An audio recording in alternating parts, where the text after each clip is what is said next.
Welch, Oklahoma, a town in northern Craig County, is located roughly 8 miles south of the Kansas state line.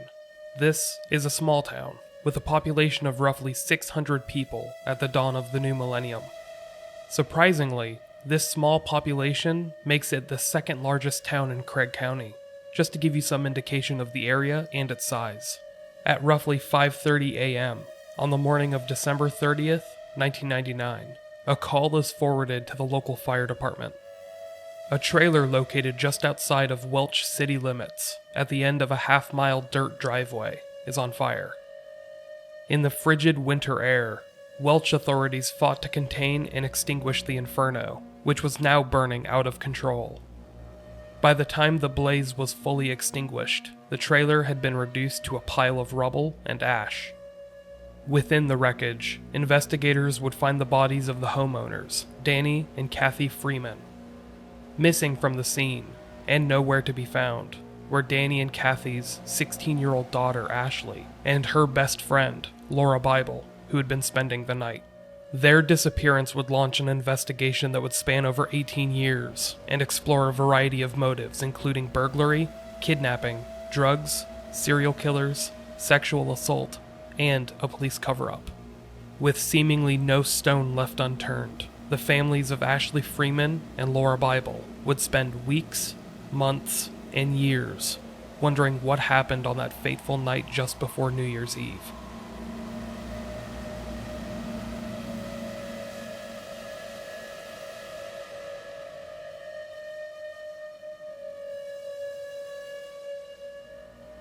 Welcome to Unresolved. I'm your host, Michael Whelan, and in this episode, we will explore the unsolved disappearances of teenagers Ashley Freeman and Lauria Bible, as well as the mysterious circumstances they disappeared from. Before I continue with the episode, I'd like to tell you very briefly how you can support the podcast.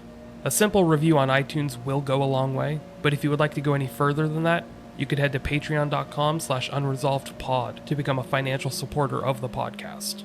I have recently decided to shorten the name of the show to just Unresolved. I consider this a way for people to find the podcast a little bit easier, and it will hopefully make it more accessible to interested listeners. I know it seems like a weird change to suddenly make, but I'll explain more at the end of the show. Now, without any further ado, this is the story of Lauria Bible and the Freeman family.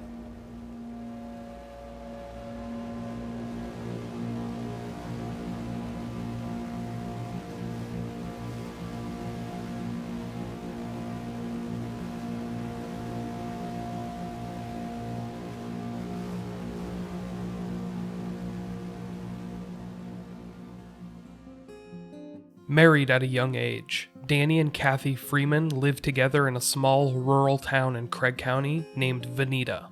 Veneta, which contained a predominant Native American population, was the second oldest town in the state, having been established in the middle of the 19th century. Boasting a population of just over 6,700 residents in the early 1980s, Veneta was referred to as the, quote, crossroad to Greene County. It's a nickname that rings true, as Veneta, which is located in northeastern Oklahoma, sits at the base of the Ozark Highlands, where forests blend into the golden prairies which define the state. On November 6, 1981, 22-year-old Danny and 19-year-old Kathy welcomed their first child into the world, a boy named Shane. A little over 2 years later, on December 29, 1983, their family continued to grow when Kathy gave birth to a daughter named Ashley. With their 4-piece family complete, the Freemans would relocate to the outskirts of Welch, Oklahoma, roughly 17 miles away from Veneta. The Freeman property was identifiable by the mailbox that sat on top of an iron chain stand. The half-mile dirt driveway was marked with a rock entrance that led to the family home, which was only slightly visible at night, thanks to very few light poles in the area. The Freeman family was known for their love of the outdoors, and they were avid hunters, so it was no surprise that there was a stockpile of firearms inside the home. Despite her young age, Ashley would often assist with hunting trips to help put food on the table. The Freemans also enjoyed living in a remote location, and while their mobile home was equipped with a telephone and electricity, they did not have running water, and they relied primarily upon a wood-burning stove to heat up their home. Danny had accumulated an impressive arrowhead collection, many of which he found while walking along Cabin Creek behind their home. Cabin Creek was a location where Union and Confederate forces had engaged each other during the Civil War, and to this day still has a strong historical significance. Needless to say, I would not mention Danny's arrowhead collection if it wouldn't come into play later on. The Freeman family dynamic was often strained. Danny, suffering from a work-related injury, struggled to find steady employment. The family relied on Kathy's income from her job at Doctor's Optical Supply Company, where she was noted as being a dependable and caring person. Despite her kind nature, this position did not pay all that well, and finances would become extremely tight in the Freeman household. Danny reportedly grew marijuana for personal use near the family's home, and several community members would later admit to purchasing the drug from him. In addition to employment and financial woes, Danny's violent temper appeared to cause serious problems within the family. In 1985, Danny was charged with assaulting his father-in-law after the latter trimmed the bushes and shrubs in their yard without his consent. There have also been rumors that Danny was abusive towards his children, in particular Ashley, but this has never been confirmed, so I will again emphasize that this is just a rumor. Even so, there were signs of things in the Freeman home deteriorating, so much so that both Ashley and Shane tried to avoid spending time there as much as possible. Laura, Ashley's best friend, was banned from spending the night at the Freeman home for over a year and a half, due to her parents' concerns about the environment there. Laura's mother, Laureen, has stated that Ashley spent a majority of her time either at the Bible family home or at the home of another of her friends. Laureen has also spoken about the reasoning for this being the aforementioned issues within the Freeman household. Friction within the family continued to grow throughout 1998, when Ashley's brother, Shane, who was never a particularly quiet or obedient child, faced suspension and expulsion as a result of his ongoing behavioral issues. While Danny and Kathy often met with teachers and various school officials to discuss potential solutions, many believed that it was Danny's treatment of his son that caused him to act out in the first place. In an attempt to help Shane cope with his psychological and behavioral issues, he was required to see a school counselor on a regular basis. According to this counselor, it was during these sessions that Shane detailed a deeply abusive relationship between father and son. One day, at the age of 16, Shane arrived at school displaying what appeared to be signs of physical abuse. The school staff expressed concern for the teenager's physical and psychological well-being. After noting that Shane's buttocks were bruised and bleeding, those same school officials contacted authorities. Shortly thereafter, in August of 1998, Danny Freeman was charged with abuse. While prosecutors made a case for excessive force, Danny maintained his innocence, arguing that the incident, that of a parent simply punishing his child for reckless behavior, was being blown out of proportion. During this time period, as Danny Freeman prepared to face charges, Shane was removed from the home by the Oklahoma Department of Human Services. Shane and his family were ordered to participate in a counseling program. When this program was completed, Shane was allowed to move in with some friends of his. They all noted that his attitude had improved significantly. Lauria Bible, the mother of Ashley's friend Laura, allowed Shane to visit their home and stay whenever he felt like it, hoping that providing a friendly and welcoming home would continue to improve his behavior. Unfortunately, things would begin to take a turn for the worst. Shane Freeman began breaking into homes, where he would shower, help himself to food, and then make off with money and small items. Quote, "He did some stealing, but he just wasn't violent," said Shane's father, Danny, in a 1999 news article. According to Danny, despite the crimes Shane was committing, most did not want to report Shane to authorities because nobody wanted to see him in trouble. Even so, Shane's behavior resulted in several run-ins with local police, and he soon became well known among members of the Craig County Sheriff's Department. At the beginning of the new year, in 1999, Shane's grandmother gave him the keys to her truck, which he did not return. Then, after stealing a red flashing light, similar to those found on police cruisers, he began driving down U.S. Highway 69 towards his aunt's home in Louisiana. McAllister police began to receive reports that a man was attempting to pull people over, and they dispatched some officers to investigate. Police found Shane with a young woman he had pulled over on the side of the road. Recognizing the police, Shane quickly jumped into his grandmother's truck and led the officers on a high-speed chase outside of town. Eventually, this led to a wooded area, where Shane proceeded to abandon the truck and run into the woods. Believing that Shane was impersonating an officer, police conducted a search with tracking dogs, but they lost the scent of this perpetrator before long. Shane's crime would go unknown for the time being, but they dubbed this criminal the Red Light Bandit. Shane would later brag about his possession of the red light to friends at school, and when local newspapers reported on the Red Light Bandit, many became suspicious that the suspect was indeed Shane Freeman. On January 7th, 1999, Shane stole a number of items from the Bible household, including small personal items, money, and at least one of the family's firearms. The following day, on January 8th, the stolen vehicle that Shane was driving broke down on a backcountry road north of Welch, Oklahoma. It's unclear if the problem with the vehicle was mechanical or if he simply lost air in a tire, but several farmers have reported to have recognized him and offered to give him a lift into town. They did this, Danny contended, because they knew him to be a well-mannered kid who had no history of violence or aggression. This is, of course, despite his reputation as being a local bandit and his own reputation of claiming to be the Red Light Bandit. Ultimately, Shane elected to stay with the vehicle, and it was there that Deputy David Hayes pulled up behind him. According to Hayes, when he confronted Shane, the teenager reached behind his back and pulled out a .22 caliber handgun. Hayes contends that he ordered Shane to surrender and give up the gun, but that Shane chose a confrontation instead. This prompted Deputy Hayes to shoot and kill 17-year-old Shane Freeman with a single shot to the left side of his torso. Several members of the Freeman family disagreed with Deputy Hayes' version of events. They argued that it was unlike Shane to be confrontational with law enforcement, and that he had a history of running away from authorities. That said, friends close to Shane reported that he had contemplated committing suicide in the past, and even floated the idea of suicide by cop. An autopsy confirmed that Shane was shot towards the back of the body, leading his family to believe that he was turning to run, and not facing the deputy with his gun drawn as Officer Hayes described. An investigation into Deputy Hayes' actions confirmed that they were justified. Missouri newspaper, the Joplin Globe, reported that the Craig County Sheriff's Department and the Craig County District Attorney ignored the newspaper's request for documents related to the shooting.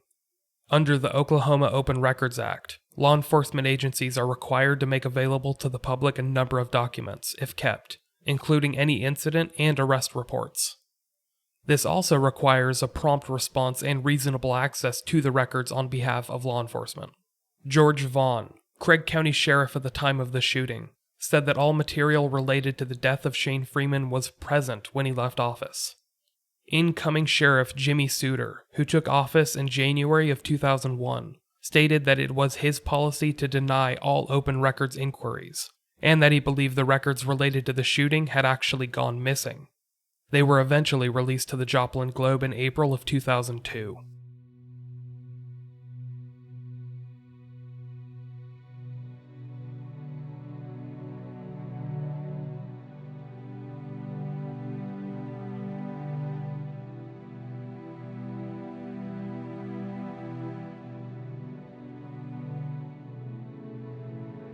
Despite the results of the investigation, the Freemans threatened to file a wrongful death lawsuit against the Craig County Sheriff's Department. In the months following Shane's passing, Danny Freeman inquired about the location of Deputy David Hayes' residence and would visit there regularly, often watching his family, and following them in his car.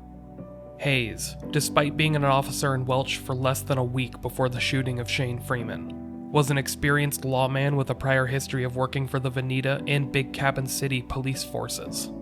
Investigators, apparently believing that Danny was planning to avenge his son's death, would routinely visit the Freemans' neighborhood, parking close to their trailer to keep an eye on his movements. Danny told his brother Dwayne that he believed it was an attempt by the deputies to intimidate him and his family. He even went as far as saying that if anything were to ever happen to him, it would be the fault of the local police. Several witnesses confirm seeing police vehicles parked in the area, although the motive for their presence has never been officially confirmed. This so-called feud between the Freeman family and local law enforcement prompted Kathy and Ashley to search for a new residence in Louisiana, but they eventually returned to Oklahoma when Kathy decided to simply ignore the alleged harassment. Danny Freeman's abuse trial proceeded, despite the death of his son, Shane. The jury would ultimately acquit him of all the charges stacked against him. Before I continue with the story, I need to take a little bit of a step back. What I have told you was just a bit of a sidebar about the life of Ashley's brother, Shane, and his relationship with their father, Danny. What I haven't really gone into was the relationship between the two girls and how it blossomed throughout their lives. Ashley Freeman and Lauria Bible, born just 8 months apart in 1983, met in kindergarten and immediately became best friends. Even when the Freemans moved outside of the Welch city limits, resulting in Ashley switching schools, they remained close. According to Laura's mother, Laureen, the two girls had differing interests, but that did not at all hinder their bond in any way.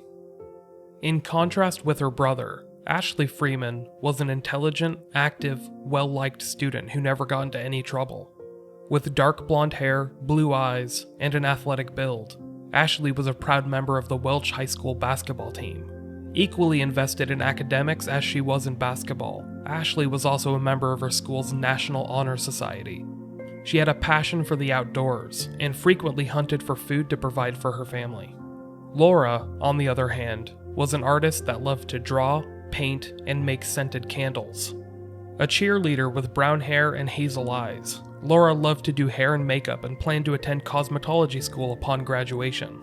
She loved spending time with children and made money working as a babysitter throughout the area, often packing a babysitting suitcase that she would take with her whenever she got a call for a job. Ashley Freeman worked part-time at Roscoe's, a convenience store in Welch, and was saving up enough money to buy a used car. This was a point of contention between Ashley and her father, and the two supposedly argued in early December about which car Ashley should buy. Exactly how much money she had managed to save is unclear. Lauria Bible, Laura's mother, who knew Ashley well, believed the total to be over $1,200, which was kept in a savings account. Meanwhile, Ashley's boyfriend, Jeremy Hurst, argued that Ashley didn't have a bank account and instead kept her savings, totaling over $4,000, in a sealed Tupperware container in the family's freezer. Members of the Freeman family have confirmed that Ashley did keep her money in the freezer. However, none have been able to verify the exact dollar amount. On Wednesday, December 29th, 1999, Ashley and Laura went out for dinner to celebrate Ashley's 16th birthday. Laura had slept over the night before for the first time in over a year, and her parents decided to let her stay an additional night so that she wouldn't have to drive home in the dark. Lauria Bible told authorities that Kathy Freeman took the girls to Pizza Hut in Veneta for dinner. It's possible that the girls had intended to go to Pizza Hut and changed their minds later on, as officials believed that they ended up visiting Big Bill's Barbecue in the 350 block of North Wilson Street in Veneta. After dinner, Ashley's boyfriend, Jeremy Hurst, met the trio at a local Walmart. After dinner, Ashley's boyfriend, Jeremy Hurst, met the trio at a local Walmart, where he gave Ashley a silver chain with a heart-shaped pendant embedded with her birthstone. Traveling in Kathy's blue Toyota, the group, including Jeremy, stopped to pick up feed for the Freeman's livestock and water before returning to the Freeman trailer. Jeremy told investigators that nothing appeared amiss during his visit, and that he departed at approximately 9:30 p.m. However, relatives of Danny that were also present at the Freeman home that evening indicated that he left closer to 10:30. The following morning, both girls were supposed to have been gone early, with Laura scheduled for a dental appointment and Ashley planning to take her driver's test. Not much information is available about the relatives that visited that evening, likely because they were ruled out as suspects early on in the investigation. The investigation, of course, zeroed in on them because they were the last people known to have seen Danny, Kathy, and Ashley Freeman, as well as Lauria Bible, alive.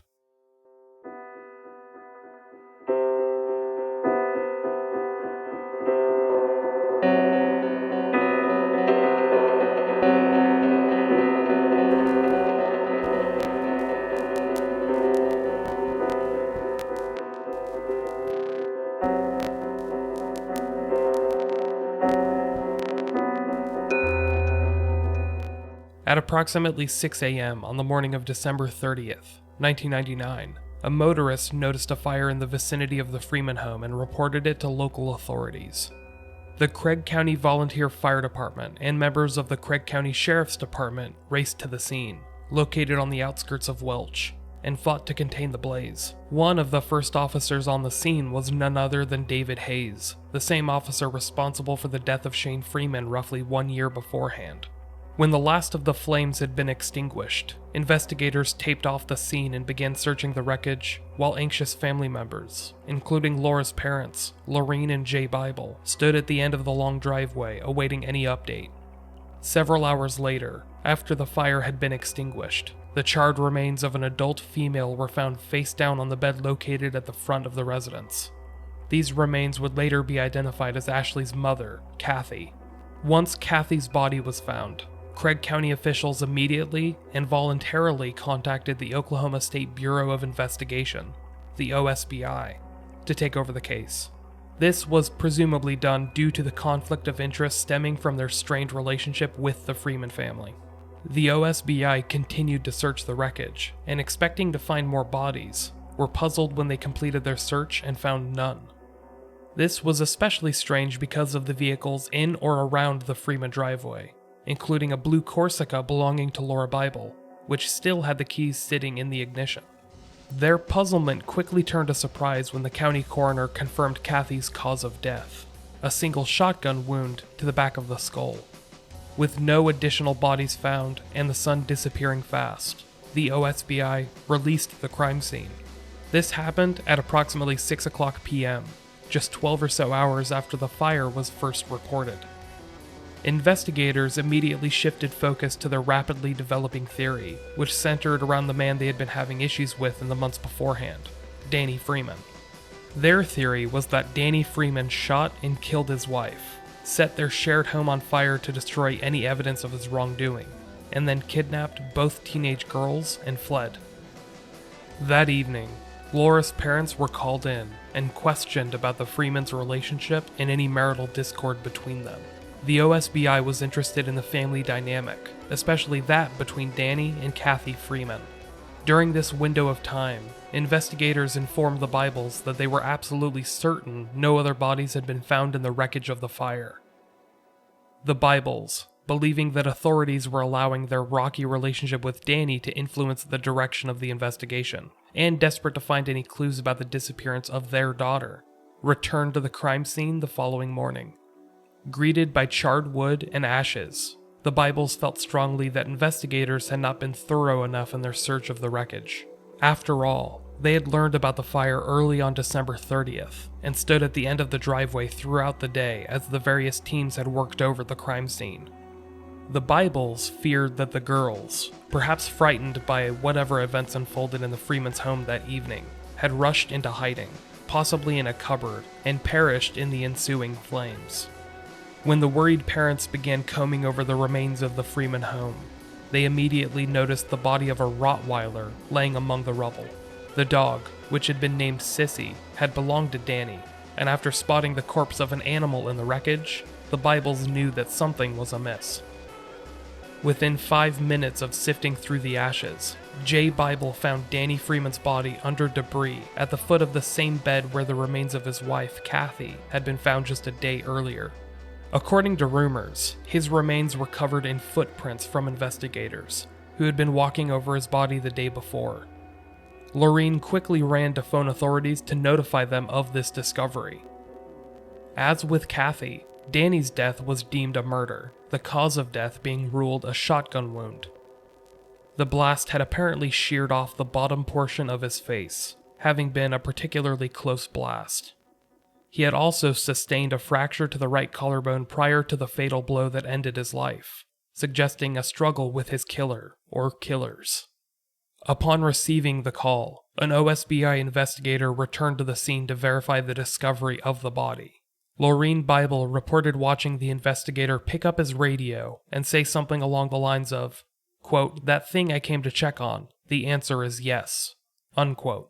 Lauria contends that he did not want to openly confirm on the radio that they, the supposed experts, had somehow overlooked the body of a victim.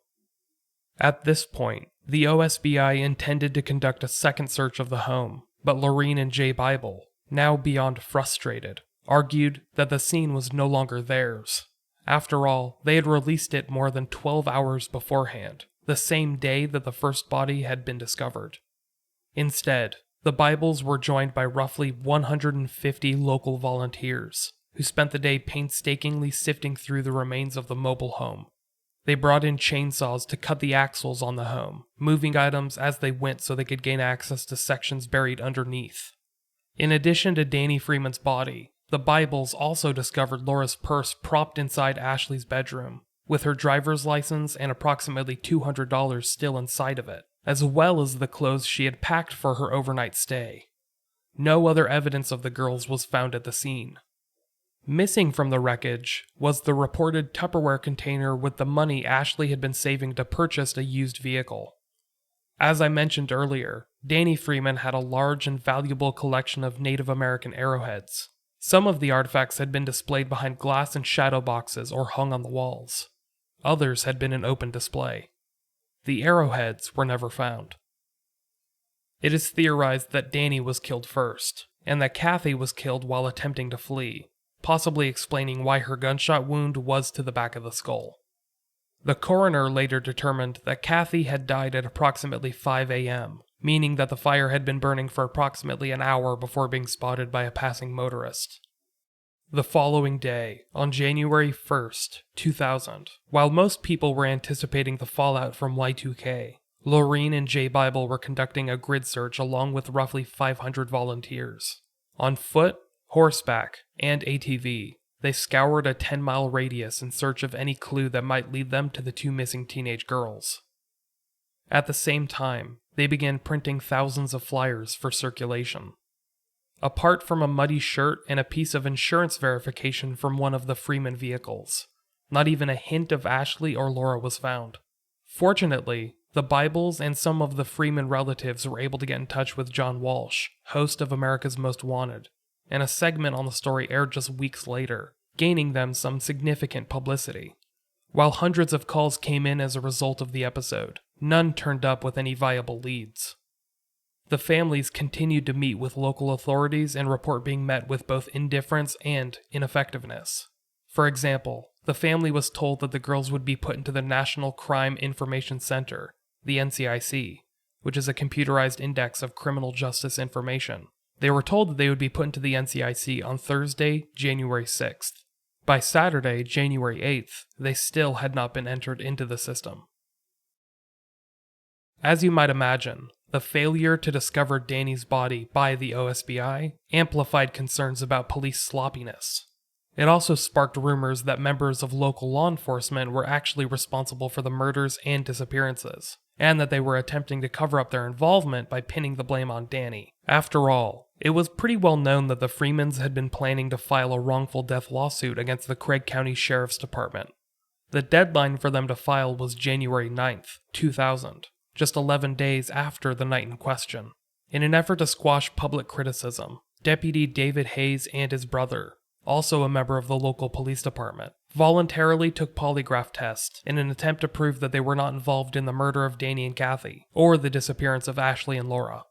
They passed their test, according to police, but later that year, Deputy David Hayes left the department. While neither of them are considered suspects in this case, there are those that still believe that the Craig County Sheriff's Department played a role in that fateful night, either by direct involvement or by sloppy police work that would forever hinder the investigation. While the Fire Marshal's Office and the Oklahoma State Bureau of Investigation acknowledged that Danny's body was overlooked during the initial search of the rubble, they had stated that they don't believe any evidence was lost or that the investigation was hampered by this oversight. The Bible family disagrees. In particular, Lauria Bible disagrees. She has since gone on the record, stating that police wasted valuable time investigating Danny's role in the alleged crimes on the day his body should have been discovered. With both Danny and Kathy's bodies found, and Ashley and Laura still missing, authorities entertained the idea that Ashley had killed her own parents, setting the fire to cover up her crimes, and then fled with Laura. In this scenario, she would have used the money she had been saving up for a used car, an amount allegedly upwards of $4,000, to aid in her departure. This theory was quickly abandoned. Not only did the girls not have any history of violence, it also just didn't make sense. Why would Laura leave behind her purse and her own money? And why would they leave behind Laura's vehicle to make their escape?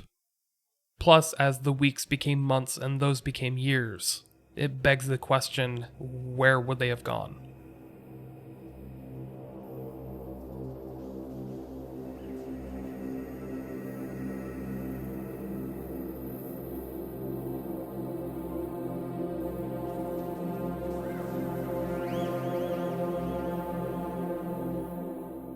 In October of 2001, several of the girls' relatives and acquaintances participated in What Really Happened, a television program that never aired. They were there for the filming of the show's pilot episode, but the rights were never purchased and the show was shelved and almost immediately forgotten. Deanna Dorsey, a nurse who assisted the Freemans on the night of Shane's death, and whose teenage daughter was a friend of Ashley's, appeared on this program shortly after the taping, as in later the very same day. Deanna was shot and killed at the hospital she worked at. Authorities pinned the murder on a paranoid schizophrenic named Ricky Martin, not to be confused with the Puerto Rican singer of the same name. Martin, who was reportedly angry about the hospital's decision to downsize, was killed by police shortly after Deanna's murder. According to reports, Martin and Deanna never met one another, making his justification for shooting her sound somewhat asinine. After all, why would someone lash out at a nurse instead of a hospital executive? And why would a mentally ill individual concern himself with the hospital's future decision to downsize? Going back to the shooting of Shane Freeman, Deanna Dorsey had been an advocate for the Freeman family. She had long believed that the police were in the wrong when it came to Shane's death, and she was rumored to have validated several quotes by Danny Freeman, blaming the sheriff's office for his future death. Her involvement with the television program about the missing teenage girls, which was immediately followed with her untimely demise, has led to many questions about police involvement.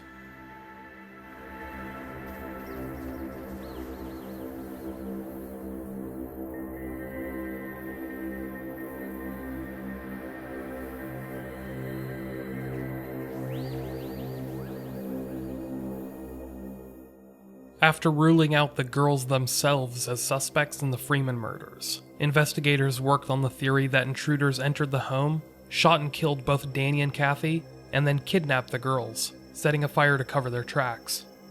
Investigators considered the possibility that the crimes were connected to Danny's involvement in the drug trade, especially the idea that his murder might have been the result of debts accumulated to the wrong people.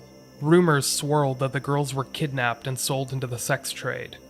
Bounty hunters traveled to Mexico to investigate, and because of Laura's distinctive facial mole, were confident in confirming that neither of the girls were found there. Hundreds of thousands of flyers have been distributed across the United States, Canada, and Mexico, but the last confirmed trace of the girls was a scent which police dogs picked up on that led across the Freeman yard to a dirt road in rural Craig County.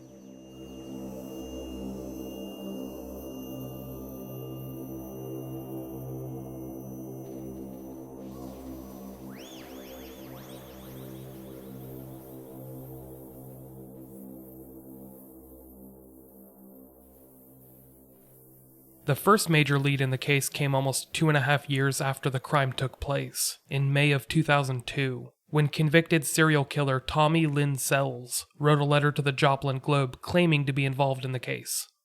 Sells stated that he was heading back to St. Louis, Missouri, and happened to be traveling through Welch, Oklahoma, on the night that the girls disappeared. At the time of this confession, Sells had been in prison for approximately 17 months. He had been arrested in December of 1999 in Del Rio, Texas, after fatally stabbing a teenage girl. Sells is believed to have murdered at least 22 people. However, police have suspected that he may have killed many more. Several elements of his confession were significantly different than what the evidence showed, including where the Freeman home was in proximity to the road, and he was eventually ruled out as a suspect. Investigators believe that he confessed to the crime so that he could spend a day outside of prison, showing officers where he allegedly dumped the bodies of the two girls. No evidence has ever been found to link him to the murders or disappearances, and he was executed by lethal injection in April of 2014. Another serial killer, Jeremy Brian Jones, was identified as a possible suspect. At the time of the fire, Jones lived in Ottawa County, Oklahoma, and was released from jail at approximately 10:30 p.m. on the night of the crime. Arrest records show that Jones was then arrested for public drunkenness and possession of drug paraphernalia at 4 a.m. on December 30th, 1999, roughly 18 miles from the Freeman home. Jones' previous crimes bear a striking resemblance to the murders of Danny and Kathy Freeman, including one case where Jones raped, shot, and killed a woman before setting her home on fire. Jones has been in police custody since September 19, 2004, and is estimated to have upwards of 21 victims. Investigators questioned Jones in 2005 about the Freeman Bible case, at which time he reportedly confessed to murdering Ashley's parents, and then abducting and killing the girls after they fled the trailer. This confession apparently contained information that required first-hand knowledge of the crimes, and was therefore taken much more seriously than others before it. It's speculated that Jones was either solely responsible for the crimes, a participant that was present at the scene, or somehow had detailed information about them. Intriguing enough, Jeremy Jones was known to Danny Freeman as they shared a mutual friend, then local drug dealer and currently convicted killer, Charles Christian Kreider. Because of their relationship, it's alleged that Kreider knew where the Freemans lived and could have easily relayed that information to Jeremy Jones. According to Jones' confession, which is detailed in Sheila Johnson's book, Bloodlust, he went to the Freeman home on the night of December 29, 1999, because Danny owed one of his friends money and Jones was going to get Danny to pay up, or otherwise make him do so. Jones originally stated that Danny owed approximately $20,000, but eventually changed this amount to $5,000, which is an amount pretty close to whatever Ashley had stored in the family freezer. While high on methamphetamine, Jones alleged that he went searching for the Freeman home, which he did not find until sometime after midnight. Once found, he claimed to have taken a shotgun out of his truck, entered the trailer, and shot the Freemans in their bedroom while they were sleeping. He then claims to have scattered some clothing on the floor, dousing it with accelerant before torching the room and returning to his crime. According to Craig County sheriffs who took the confession, Jones was apparently surprised when Ashley and Laura ran from the burning trailer towards his truck. According to Jones, they had believed him to be a good Samaritan who was passing by and stopped by to help out with the fire. At this point, Jones convinced the girls to get into his truck by telling them that they would go and get help. Instead, he confessed to driving them to a remote area of Kansas, near Galena, where he sexually assaulted one of the girls, shot both, one as she tried to escape, and then threw their bodies into an abandoned mine pit. Acting on this confession, in June of 2005, investigators searched these abandoned mines. The mines, which are an important source of development for the state, comprise a series of underground tunnels large enough for trucks to drive through, which collect minerals and rocks. Long holes connecting the tunnel of the mines to the surface were periodically placed to allow for air exchange, to let them breathe, so to speak. To assist with the search, authorities hired an outside company called NecroSearch in an effort to ensure that the latest technologies were used to probe the deep and hazardous environment. Despite advanced technologies, the search faced some pretty serious roadblocks. As it turned out, the old mines had been used as an illegal dumping ground for years, and the accumulated garbage interfered with ground-penetrating radar. The trash also threw off the scents of cadaver dogs, rendering them ineffective with the search.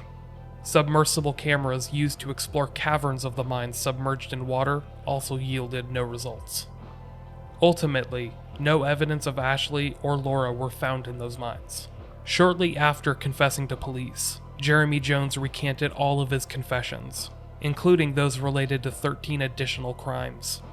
He claimed to have lied to authorities to get better food and extra phone privileges in prison. Lauria Bible, however, believes he recanted in an effort to ease the burden on his then ailing mother. Jones is currently on death row in Alabama for rape and murder, but has not been charged with anything involving the Freeman family or Lauria Bible.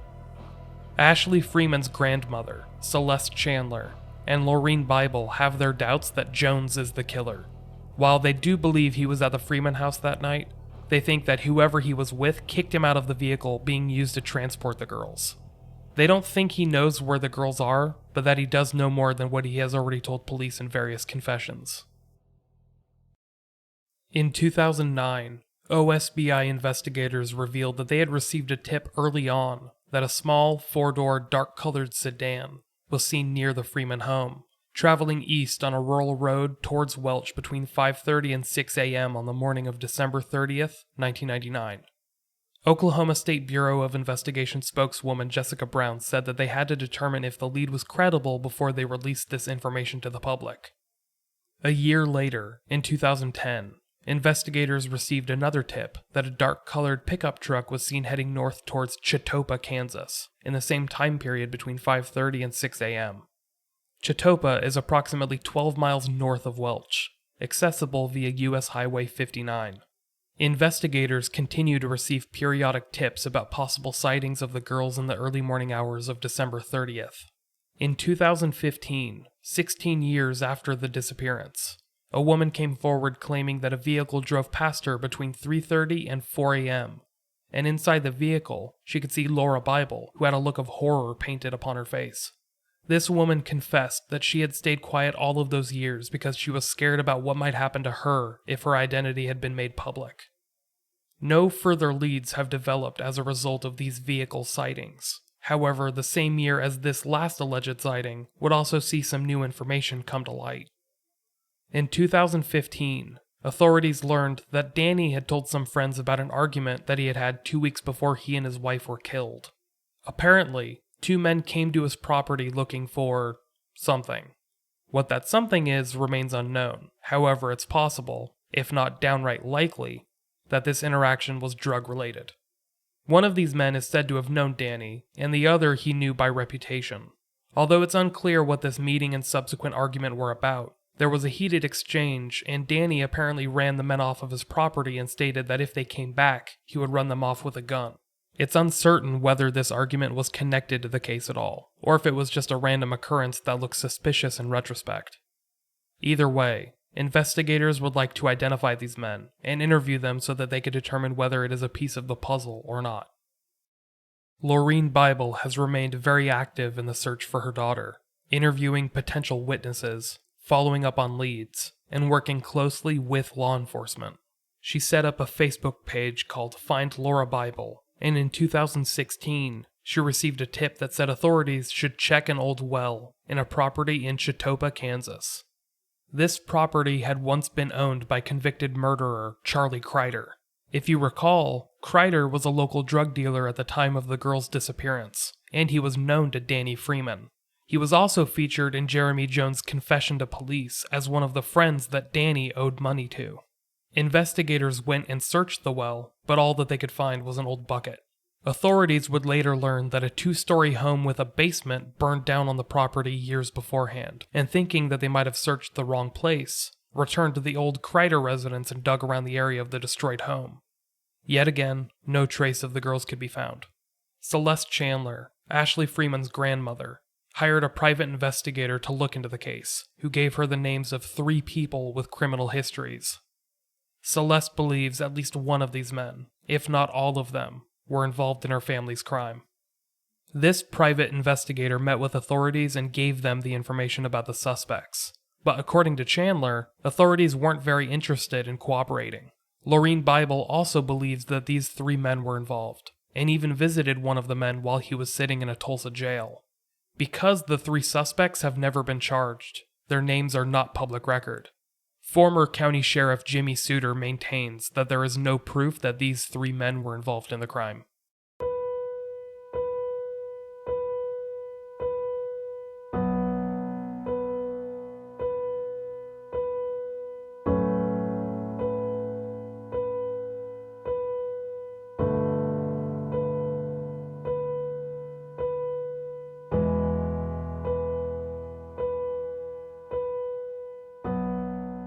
In 2010, surviving members of the Freeman family had Ashley legally declared dead.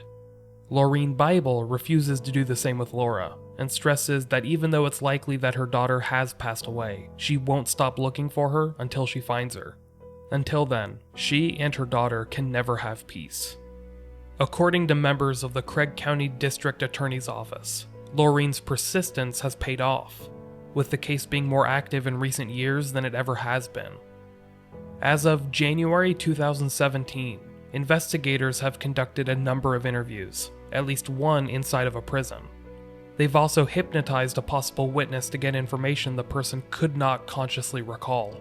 Lauria has noted that many of the people coming forward were the children of people involved in the drug world and other not-so-flattering lifestyles. She thinks that there is someone out there that has information which could crack the case, but that they are too afraid to come forward. In addition, a number of leads that came in early on in the investigation to the OSBI in Craig County were apparently never followed up on. Now, according to Lauria Bible, those leads are coming in once again, only this time, they are coming directly to her. Just a short time ago, in the early days of this January, 2018, the Craig County Sheriff Heath Winfrey announced that they had made a find in this still active cold case. Long-lost detective notes and documents, accumulated by the prior sheriff's administration, had been discovered in a police department closet. The mass of papers, left in an old office crate, had been presumed lost over the years. Despite the age of the investigation, these notes harken back to the original thoughts that detectives and investigators had, primarily the leads, which are harder to come by as an investigation persists. These notes and documents have proven to be extremely valuable, said Gary Stansell, District 12's DA office investigator. This information has produced leads that have produced additional leads. While this information has not immediately appeared to be the smoking gun needed to solve the case, it has opened up new investigative avenues that police have long thought were closed. After all, this information surfaced early this month, just days before I record this episode. Only time will tell how this affects the investigation, and whether it comes up with any new suspects. Despite Lauria's mission to find her daughter and her efforts to, quote, stir the pot, as she calls it, the disappearances of Ashley Freeman and Lauria Bible, as well as the murders of Danny and Kathy Freeman, remain unsolved. A $50,000 reward has been established for any information that leads authorities to the girls' whereabouts. The surviving members of the Freeman family are split on what they think happened to the Freemans and the missing girls. Several believe that local law enforcement are responsible for the crimes, while others, including Celeste Chandler, Ashley's grandmother, believe people known to Danny were involved. The Bible family have their own ideas. Regardless of who committed the crimes, Lauria thinks that it will all come back to Danny Freeman, who he knew, the activities he was involved in, etc. She firmly believes that whoever killed the Freemans did not know that the girls were home at the time. Lauria thinks that the girls took those responsible by surprise when they ran out of the house, away from the growing fire. She continues to fight to find answers so that she could bring Laura and Ashley home. Anyone with information about the case should get in touch with Lauria Bible via her Facebook group, Find Lauria Bible, or call the Oklahoma State Bureau of Investigation hotline at 405-848-6724. The disappearance of Ashley Freeman and Lauria Bible, as well as the murders of Danny and Kathy Freeman, remain unresolved.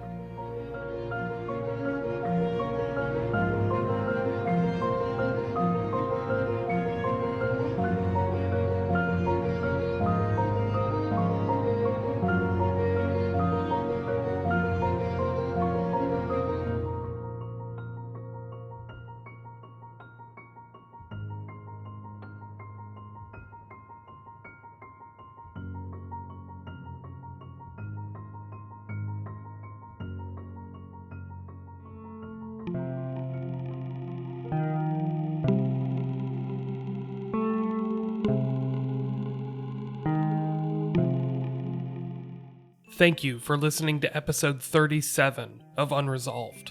This episode would not have been possible without the help of my friend, Kristen Skinner, who did much of the research and writing. I won't take up too much of your time with my usual post-episode Academy Award speech, but I do want to bring up something I consider important. Throughout my time with the podcast, I've been able to work with many talented individuals who have helped out with everything from research, to writing, to production, to contributing music. The outro music you're hearing right now was written by my friend Ailsa Traves. Some of the prior research was done by my buddy, Nick Miller. The entire Bible John episode was written and researched by my friend, Robert Cron. This episode was written and researched by Kristen Skinner. I'm going to be looking to increase the size and scope of this project, hence the name change. I am hoping that me shortening the name will make it easier for people to find the podcast and recommend it to others, and this will hopefully let me bring in some more people to help work with the podcast, either on the research or production fronts. So, with that being said, I am really eager for what the rest of the year is going to bring. I have many stories mapped out and planned for the coming weeks and months, including some that are as infamous as any, and others that don't have a single news article written about them. It's my goal to give each of these the attention they deserve. On that note, I am out. I hope everyone listening has had a great start to the year, and I will be back very, very soon. Until then, everyone, stay safe, and I'll talk to you later.